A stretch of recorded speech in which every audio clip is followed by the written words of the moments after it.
प्यारे, कैसे हैं आप लोग? उम्मीद करते हैं अच्छा ही होंगे। एक बार फिर से आप लोगों को अपने यूट्यूब चैनल मैथ की झप्पी में स्वागत है। हम लोग पढ़ रहे थे परसेंटेज, और परसेंटेज में पार्ट 6 तक पढ़ लिए थे। अब जो है हम लोग पढ़ेंगे पार्ट 7 में। तो एक नया टाइप देखेंगे। नया टाइप देखने से पहले थोड़ा सा आप जो है एक बेसिक जान लीजिए। जैसे आपसे कोई कहे कि किसी किताब का जो है मूल्य आपका है 200 रुपया, और इसमें जो है 10% की वृद्धि हो जाती है।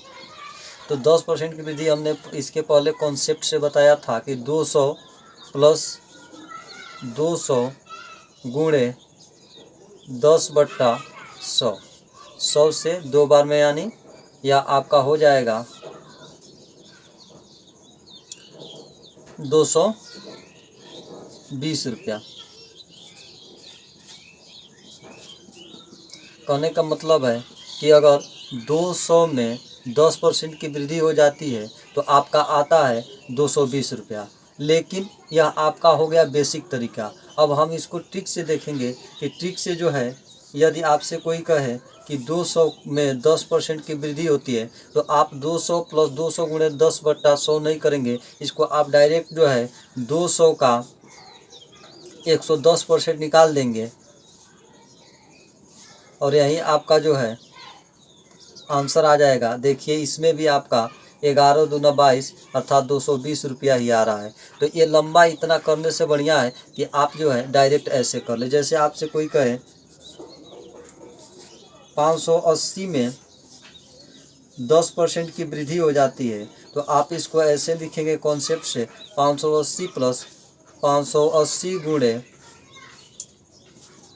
10/100। एक जीरो से एक जीरो काटेंगे और एक जीरो से एक जीरो काटेंगे, ये आपका हो जाएगा 58। इसमें आप जोड़ लीजिए तो ये आपका हो जाएगा 8 8 5 13 का 3 कैरी 1 और 5 1 6 अर्थात 638 रुपया। लेकिन इसको हम जो है ऐसे न बना करके इसको डायरेक्ट जो है 580 का 110/100 कर लेंगे। अब ऐसे इसको काट लीजिए, आपका हो गया 11 8 88 का 8 कैरी 8 और 11 5 55, 55 5 60 और 60 3 63। तो देखिए इसमें भी आपका 138 रुपया ही आया। प्रश्न को पढ़ते हैं। प्रश्न दिया है, यदि किसी भिन्न के अंश में 20% की वृद्धि और उसके हर में 5% की कमी कर दी जाए तो नई भिन्न का मान 5/2 हो जाता है। प्रारंभिक भिन्न ज्ञात कीजिए। कहने का मतलब है, मान लेते हैं कि कोई भिन्न जो है x/y है।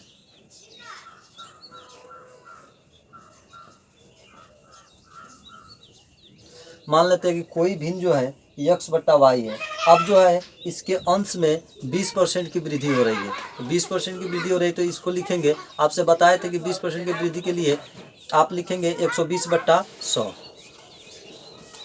फिर जो है उसके हर में जो है 5% की कमी हो रही है। तो हर आपका कितना है y, तो 5% की कमी मतलब हो गया आपका 85/95/100। 5% की कमी अर्थात 95/100। अब देखिए, अब यह जो है बन रहा है आपका 5/2। तो अब जो है इससे इसको कैंसिल कर दीजिए, आपका आया x/y is equal to 5/2 into, यह आपका हो जाएगा 95/120। अब इसको और थोड़ा सिंप्लीफाई कर दीजिए तो आपका होता है 5 से इसको काटिए, 5 दूना 10 और 5 चौको 20। आपका आ जाएगा x/y इज इक्वल टू, आपका हो जाएगा 95/24 दूना 48।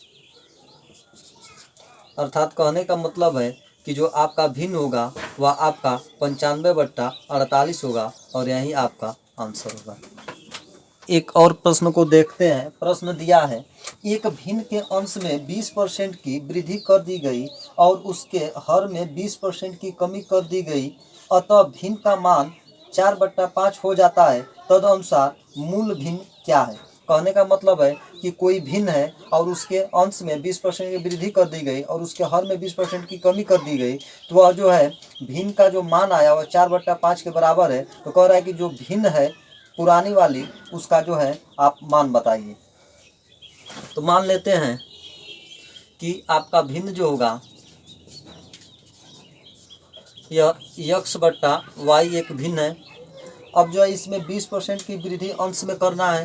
तो हमने कहा था कि किसी चीज़ में अगर 20% की वृद्धि होती है तो उसका 120% निकालेंगे। तो चलिए यक्स में अंश में 20% की वृद्धि हो रही है तो इसमें 120 बट्टा 100 कर देंगे। अब हर में जो है कह रहा है कि 20% की कमी कर दी जा रही, तो हर इसका कितना है तो वाई है। तो वाई में 20% का कमी मतलब हो गया कि 80 बट्टा 100। अब देखिए, और यह जो अब चेंज होकर जो मान आया इसका वह आपका आया है 4/5 के बराबर। कमी करने के बाद जो है इस भिन्न का जो मान आया है वह 4/5 के बराबर है। अब जो है इसको कैंसिल कर दीजिए, आपका आएगा यक्स बट्टा वाई इज इक्वल टू 4/5 गुणे 80/120। इसको 40 से कैंसिल करिए, 40 दूना 80 और 40 तिहाई 120। आपका हो जाएगा यक्स बट्टा वाई इज इक्वल टू आपका हो जाएगा 8/15। अर्थात जो है आपका जो मूल भिन्न था, जो पुराना भिन्न था वह 8/15 था। अगर इसके अंश में 20% की वृद्धि कर दें और इसके हर में 20% की कमी कर दिया जाए तो यह आपका जो है मान मिल जाएगा। अर्थात जो है आपका आंसर होगा 8/15। एक और प्रश्न को देखते हैं जो रेलवे में आया हुआ है। प्रश्न दिया है, यदि एक भिन्न वाई बाई यक्स के अंश में 12% की वृद्धि और हर में 2% की कमी होने पर उस भिन्न का मान 6/7 हो जाता है तो मूल भिन्न ज्ञात कीजिए। कहने का मतलब है कि कोई भिन्न जो है दिया हुआ है वाई बाई यक्स और कह रहा है कि इसके अंश में 12% की वृद्धि कर रहे हैं और हर में जो है 2% की कमी कर दे रहे हैं, तो यह भिन्न बदल कर 6/7 के बराबर हो जा रहा है। तो वाई बाई यक्स का मान ज्ञात कीजिए। आपका भिन्न दिया है वाई बाई यक्स। अब कह रहा है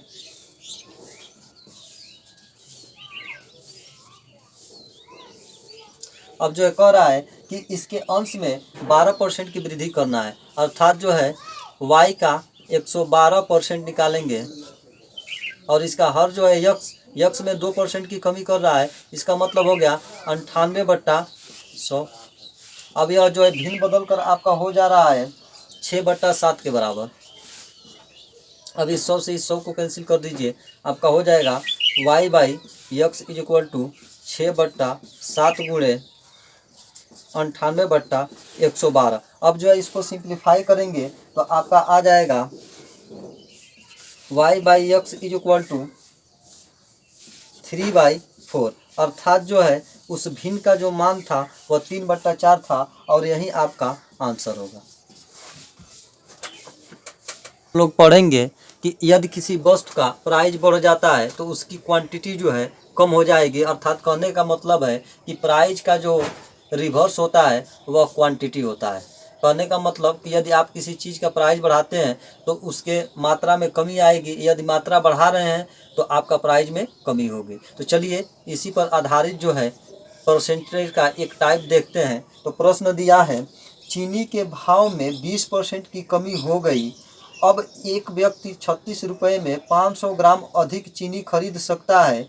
चीनी का प्रति किलोग्राम प्रारंभिक भाव कितना था?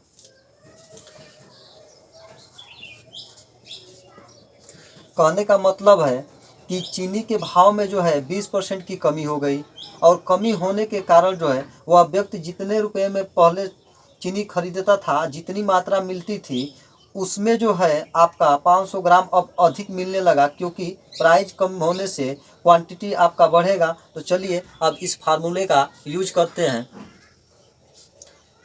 मान लेते हैं कि पहले जो है चीनी का प्राइस था 100 रुपया, लेकिन अब उसके भाव में जो है कमी हुई है 20% की, तो ये आपका इस समय मिलेगा 80 रुपये में।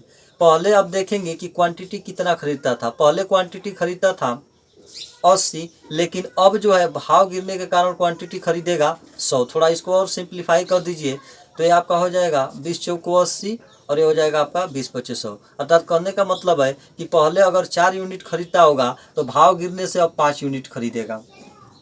अब यहाँ पर देखिए कि क्वांटिटी में कितना अधिक खरीद रहा है। भाव गिरने पर क्वांटिटी में वह आपका एक जो है यूनिट अधिक खरीद रहा है, लेकिन प्रश्न में दे रहा है कि 500 ग्राम अधिक खरीद रहा है। तो कहने का मतलब है कि एक यूनिट का जो है वैल्यू हो गया आपका 500 ग्राम। अर्थात जो है हाफ के जी। तो अब यहाँ पर देखिए, अगर 5 यूनिट का दाम अगर आपसे पूछा जाए 5 यूनिट का मतलब कितना हुआ, तो ये आपका हो जाएगा 2.5 kg। और 4 यूनिट का पूछा जाए तो यह आपका हो जाएगा, इसमें मल्टीप्लाई कर देंगे तो ये आपका हो जाएगा 2 kg। अर्थात कहने का मतलब है कि यह खरीदेगा, भाव जो है गिरने से पहले जो है खरीद रहा था 2 kg, लेकिन जब भाव गिर गया तो वह उस चीज़ को खरीदने लगा 2.5 kg, और उतना ही रुपये में, अर्थात कितने रुपए में, तो 36 रुपये में। 36 रुपये में पहले खरीदता था 2 kg, और अब जो है भाव गिरने पर खरीद रहा है 2.5 kg। तो कह रहा है कि चीनी का प्रति किलोग्राम प्रारंभिक भाव बताइए। प्रारंभिक भाव मतलब कि रेट गिरने से पहले, तो रेट गिरने से पहले 36 रुपये में खरीद रहा था 2 kg, 36 रुपये में खरीद रहा था 2 kg। तो 1 kg का दाम आपका हो जाएगा 36/2, अर्थात हो गया 18 रुपया पर केजी जो है भाव गिरने से पहले वह चीनी खरीद रहा था। और इस तरह जो है आपका ऑप्शन नंबर 2 सही है। एक प्रश्न से अस्पष्ट नहीं हुआ तो चलिए एक और प्रश्न को देखते हैं। प्रश्न दिया है, चीनी के मूल्य में 20% कमी होने पर खरीदार 160 रुपये में 8 किग्रा अधिक चीनी खरीद सकता है। कमी होने से पहले चीनी का प्रति किलोग्राम मूल्य कितना था। कहने का मतलब है कि कोई व्यक्ति जो है चीनी खरीद रहा है 160 रुपया में, तो पहले जो है जब भाव नहीं गिरा था तो उसको जितना भी मिल रहा था, लेकिन जब 20% भाव गिर गया तो उसका जो है जितना भी खरीदता था उसमें 8 किग्रा अधिक मिलने लगा। तो वही कह रहा है कि चीनी के भाव गिरने से पहले जो है उसका मूल्य कितना था। तो चलिए देखते हैं। यहाँ पहले आपका हो गया प्राइस, मान लेते हैं कि प्राइस था पहले 100 रुपया, अब जो है 20% की कमी हो गई तो अब प्राइस हो गया उसका 80 रुपया। तो पहले खरीदता था आपका 80 यूनिट, तो अब खरीदेगा आप कितना, 100 यूनिट। भाव गिरने की वजह से अधिक खरीदेगा। अब थोड़ा इसको सिंप्लीफाई कर लीजिए तो ये हो जाएगा आपका 20 चौको 80, और यह हो जाएगा आपका 20×25 100। अर्थात जो है पहले खरीदता था 4 यूनिट, अब खरीदेगा 5 यूनिट। लेकिन प्रश्न में देखिए दिया है कि यह जो है भाव गिरने पर 8 किग्रा अधिक चीनी खरीदता है। तो यहाँ देखिए यूनिट में 1 यूनिट अधिक खरीद रहा है, तो 1 यूनिट जो होगा वह 8 kg के बराबर होगा। तो अब देखिए कह रहा है कि भाव गिरने से पहले चीनी का मूल्य प्रति किलोग्राम कितना था। तो भाव जब नहीं गिरा था तो हम इसको माने थे, तो हम देखेंगे कि भाव गिरने से पहले वह कितना खरीदता था चीनी। तो देखिए 1 यूनिट का दाम जो है, 1 यूनिट में 8 kg हुआ, तो देखिए 4 यूनिट में कितना होगा आपका, तो 8 चौको 32, अर्थात जो है भाव गिरने से पहले वह 32 किग्रा खरीदता था और 160 रुपया देता था। तो 160 रुपया में जो है खरीदता था 32 kg। तो आप देखिए 1 kg का दाम निकालना है तो आपका हो जाएगा 1 kg का दाम होगा 160 टोटल रुपया, अब बट्टा कितना केजी खरीदे उसको। तो अब इसको थोड़ा सिंप्लीफाई कर दीजिए तो ये आपका हो जाएगा 16 दहा में 160 और 16 दूना 32, अर्थात जो है 1 kg का जो दाम होगा वह आपका हो जाएगा 5 रुपया। अर्थात भाव गिरने से पहले वह जो है 1 kg जब चीनी खरीदता था तो 5 रुपया देता था। इस तरह जो है आपका ऑप्शन नंबर 1 जो होगा सही होगा। तो हम आपको बता रहे हैं यदि आप इसको बेसिक से बनाएंगे तो यह बहुत ही कैलकुलेटिव हो जाएगा। तो चलिए एक और प्रश्न को देखते हैं। प्रश्न दिया है, अंडों के मूल्य में 50% की वृद्धि होने पर ₹24 में 4 अंडे कम मिलते हैं। प्रति दर्जन अंडों का वर्तमान भाव बताइए। तो देखिए ये आपका हो गया प्राइज। मान लेते हैं कि पहले प्राइज उसका था 100 रुपया, अब जो है प्राइज हो गया, इसके भाव में 50% की वृद्धि हुई, अर्थात अब हो गया 150 रुपया। तो क्वांटिटी पहले वह खरीदा था 150 यूनिट, अब खरीदेगा 100 यूनिट। चूँकि रेट बढ़ गया तो आपका क्वांटिटी कम हो जाएगा। अब इसको थोड़ा सिंप्लीफाई कर लीजिए तो यह आपका हो जाएगा 50 दूना 100, और ये आपका हो जाएगा 50 तिहाई 150। अर्थात पहले जो है खरीदता था 3 यूनिट, तो अब खरीदेगा 2 यूनिट। अब यहाँ पर देखिए कह रहा है कि 24 रुपये में 4 अंडा कम खरीदता है। जब जो है भाव बढ़ जाता है तो 24 रुपये में जितना भी खरीदता था अंडा, अब उसमें जो है 4 अंडा कम खरीद रहा है। तो यहाँ देखेंगे कि यहाँ पर देखिए यूनिट में कितना कम खरीद रहा है, तो 3 में से 2 घटा देंगे 1, अर्थात जो है यूनिट में यूनिट 1 जो है कम खरीद रहा है, लेकिन यहाँ देखिए संख्या में जो है 4 अंडा जो है कम खरीद रहा है। अब देखिए एक यूनिट में आपका आया 4 अंडा, तो यहाँ देखिए कह रहा है कि वर्तमान भाव पूछ रहा है, अर्थात महंगाई होने के बाद की भाव पूछ रहा है, अर्थात प्राइस बढ़ने के बाद। तो देखिए प्राइस बढ़ने के लिए अब देखिए यहाँ पर जो है 1 यूनिट का दाम है, 1 यूनिट में 4 अंडा आ रहा है, तो 2 यूनिट में आएगा 4 गुणे 2 अर्थात 8 अंडा। अर्थात इस समय जो है भाव बढ़ने पर वह 24 रुपये में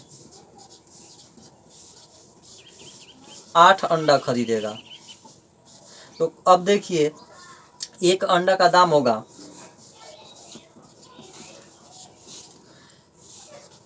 24/8 अर्थात 3 रुपया।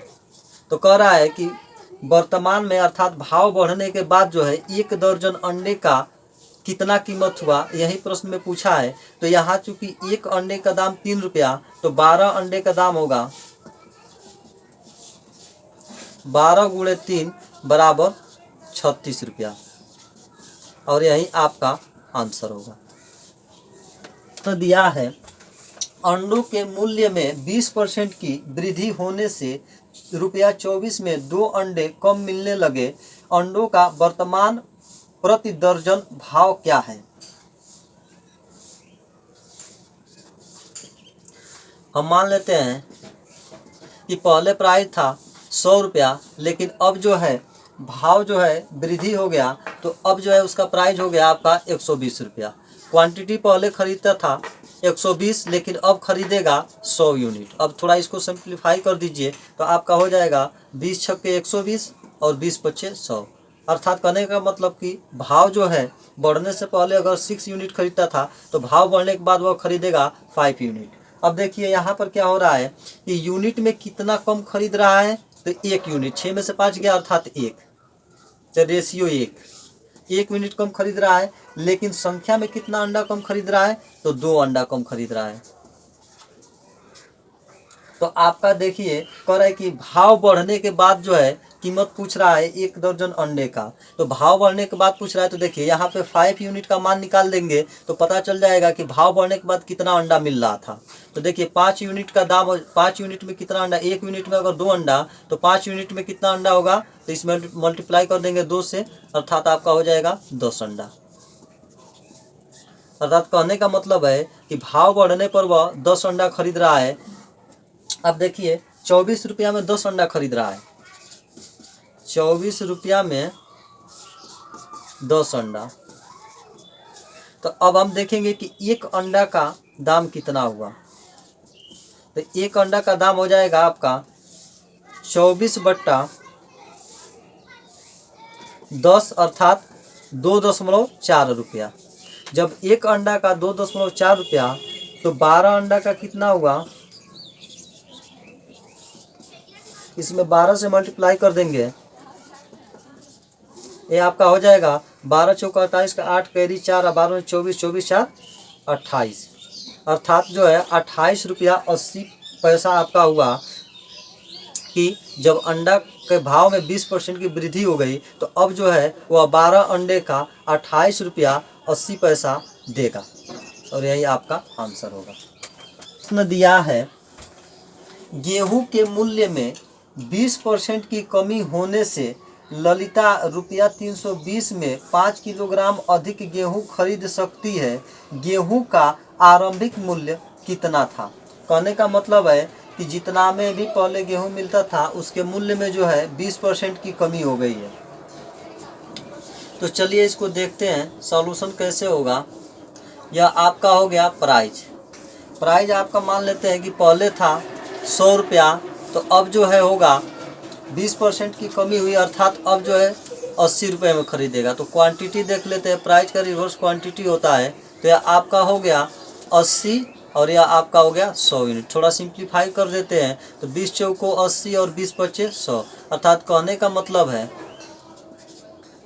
कि जब भाव जो है गिरा नहीं था तो वह 4 यूनिट खरीदता था, लेकिन जब भाव गिर गया तो वह 5 यूनिट खरीदने लगा। तो यहाँ देखिए यूनिट में कितना अधिक खरीद रहा है, तो यूनिट में जो है आपका रेशियो 1 यूनिट खरीद रहा है, तो 1 यूनिट जो है यूनिट में अधिक खरीद रहा है, लेकिन यहाँ पर देखिए कि उतना ही रुपया में 5 केजी खरीद रहा है, अधिक खरीद रहा है। तो देखिए यूनिट में 1 यूनिट अधिक खरीदा, लेकिन वजन में 5 केजी अधिक खरीदा, अर्थात 1 यूनिट जो होगा 5 केजी के बराबर होगा। तो चूंकि कह रहा है कि आरंभिक मूल्य कितना था, तो आरंभिक मूल्य मतलब यह पूछ रहा है, तो आरंभिक मूल्य निकालने के लिए सबसे हम पहले देखेंगे कि आरंभिक में वह कितना केजी खरीद लेता था। तो 1 यूनिट का हो गया आपका 5 केजी, तो 4 यूनिट का हो जाएगा 4 × 5 अर्थात 20 केजी, या आपका हो गया कि 20 केजी। यानी कि भाव जो है गिरने से पहले जो है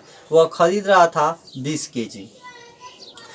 कितने में खरीद रहा था, तो 320 रुपया में, अर्थात जो है 320 रुपया में खरीद रहा था भाव गिरने से पहले 20 केजी। अब 1 केजी का दाम निकाल लेंगे, तो 1 केजी का दाम होगा आपका 320/20, इससे इसको काट दिया, अर्थात आपका हो गया 16 रुपया पर केजी जो है वह गेहूं खरीद रहा था जब उस गेहूं का प्राइस नहीं गिरा था। तो इस तरह जो है आपका ऑप्शन नंबर 1 सही होगा। प्रश्न है, चावल के मूल्य में 25% की कमी होने पर कोई व्यक्ति 600 रुपये में 10 किलोग्राम अधिक चावल खरीद सकता है, चावल का प्रति किलोग्राम घटा हुआ मूल्य कितना होगा।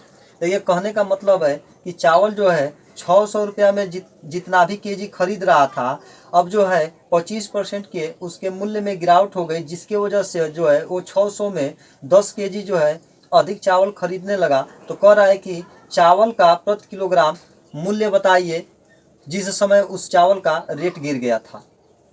तो चलिए सॉल्यूशन करते हैं। मान लेते हैं कि पहले उसका प्राइस था 100 रुपया, लेकिन जो उसके मूल्य में जो है 25% की कमी हो गई, अर्थात जो है अब वह खरीदने लगा 75 रुपये में। तो पहले जो क्वांटिटी खरीदता था वह मान लेते हैं आपका होगा 75 यूनिट खरीदता था, तो अब जो रेट गिरने से वह खरीदने लगेगा 100 यूनिट। अब इसको थोड़ा सिंप्लीफाई कर दीजिए, तो 25 × 3 = 75 और 25 × 4 = 100, अर्थात जो है भाव गिरने से पहले वह खरीद रहा था 3 यूनिट, लेकिन भाव गिरने के बाद वह खरीदने लगा 4 यूनिट। तो देखिए यूनिट में कितना अधिक हुआ, तो 1 यूनिट, लेकिन आपका वजन में देखिए 10 किलोग्राम अधिक खरीद रहा है, तो 1 यूनिट जो होगा 10 केजी के बराबर होगा। अब यह कह रहा है कि भाव जो है गिरने के बाद जो है प्रति किग्रा चावल का मूल्य बताइए। तो हम निकालेंगे कि भाव गिरने के बाद जो है वह कितना केजी चावल खरीदता था। तो देखिए 1 यूनिट का दाम जो है 1 यूनिट में 10 केजी हुआ, तो 4 यूनिट में हो जाएगा 10 × 4 अर्थात 40 केजी। अब देखिए अब यहाँ पर हो जाएगा कि 600 रुपये में वह 40 केजी खरीदता है, 600 रुपया में 40 केजी खरीदता है भाव गिरने पर। तो अब जो है हम 1 केजी का दाम निकालेंगे, तो 1 केजी का दाम आपका हो जाएगा 600/40, इससे इसको थोड़ा सिंप्लीफाई कर लेते हैं, तो ये आपका हो जाएगा 15 × 4 = 60, अर्थात जो है भाव गिरने के बाद वह व्यक्ति जो है 15 रुपया पर केजी चावल खरीदने लगा, और इस तरह जो है आपका ऑप्शन नंबर 4 सही होगा। आप लोगों को वीडियो अच्छा लग रहा है तो कृपया आप लोग चैनल को लाइक करें, सब्सक्राइब करें और शेयर करें। धन्यवाद।